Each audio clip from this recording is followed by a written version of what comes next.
हमारे व्यस्त जीवन में ईश्वर की आवाज़,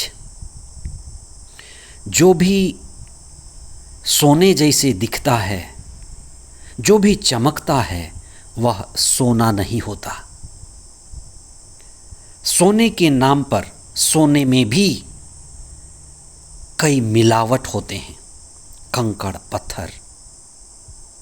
शुद्ध सोना का अभाव है। उसी तरह से धर्म में, धर्म के नाम पर दान है, दक्षिणा है, प्रार्थना है, उपवास है। हम इस पर चिंतन करें कि धर्म के नाम पर क्या ना करें और क्या सच्ची श्रद्धा और भावना से करें। आज हम चिंतन करें कि कहीं हम बेहोशी में तो धर्म के नाम पर कई चीज़ें प्रदर्शन के लिए नहीं कर रहे हैं। हम मौन होकर चिंतन करें। 11वां सामान्य सप्ताह 18 जून 2025 बुधवार।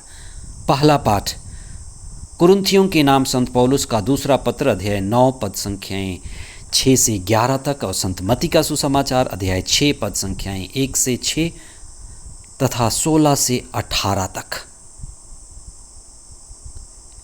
कई बार हम धर्म के नाम पर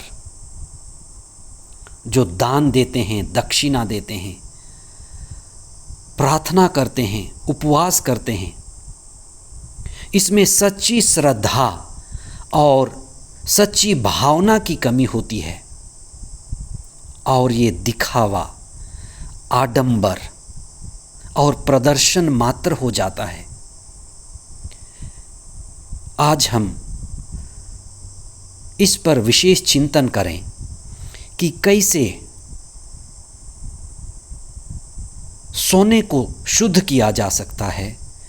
वैसे ही हम अपने दान दक्षिणा में, प्रार्थना में, उपवास में सच्ची श्रद्धा और सच्ची भावना ला सकते हैं। तुलसीदास कि ये वाणी मुझे बहुत प्रभावित करती है और वह है, जाको रही भावना हरि मूरत देखी तीन तैसी। जैसी आपकी भावना होगी, सच्ची भावना, सच्ची श्रद्धा, उसी सच्ची श्रद्धा और भावना से ईश्वर आपको मिलेंगे। बहुत बार दान दक्षिणा में हमारी भावना सही नहीं होती। प्रभु ईसा ने कहा, दान देकर के ढोल मत बजाना। कई लोग दान देते हैं, पंखे दान करते हैं और पंखे में लिखा होता है डिसूजा परिवार।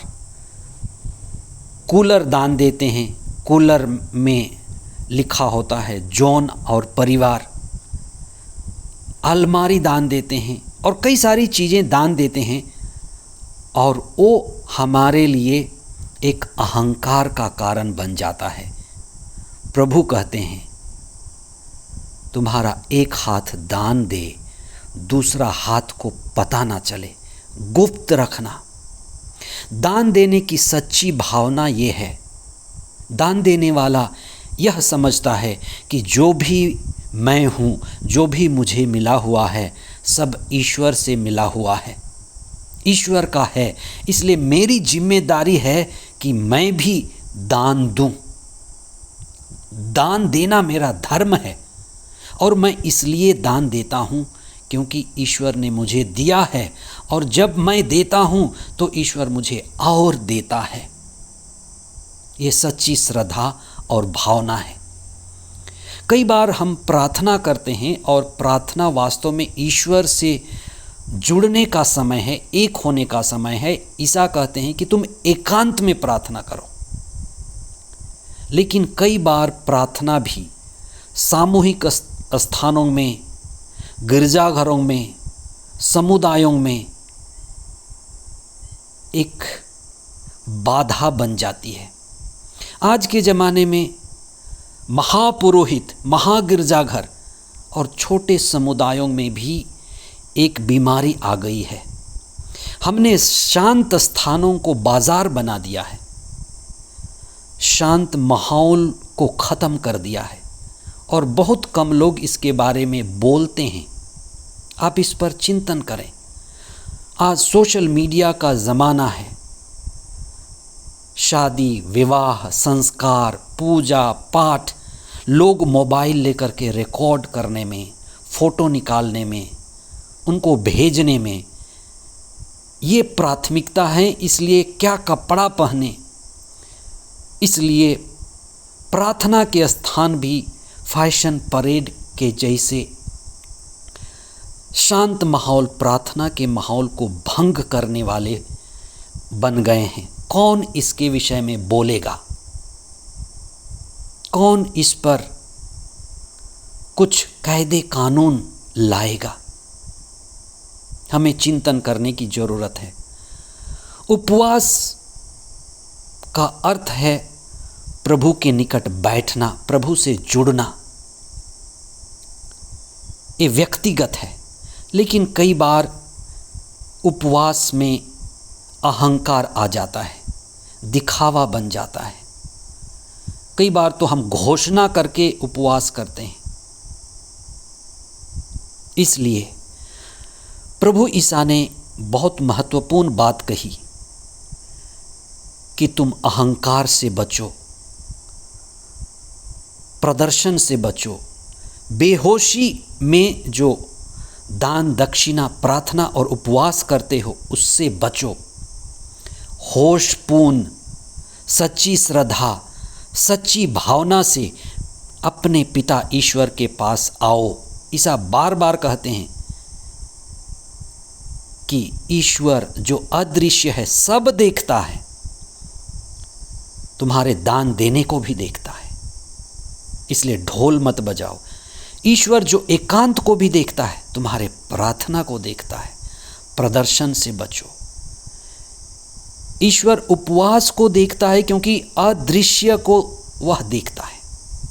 इसलिए सच्ची श्रद्धा, सच्ची भावना और होश के साथ, चेतनापूर्वक ईश्वर के साथ जुड़ो।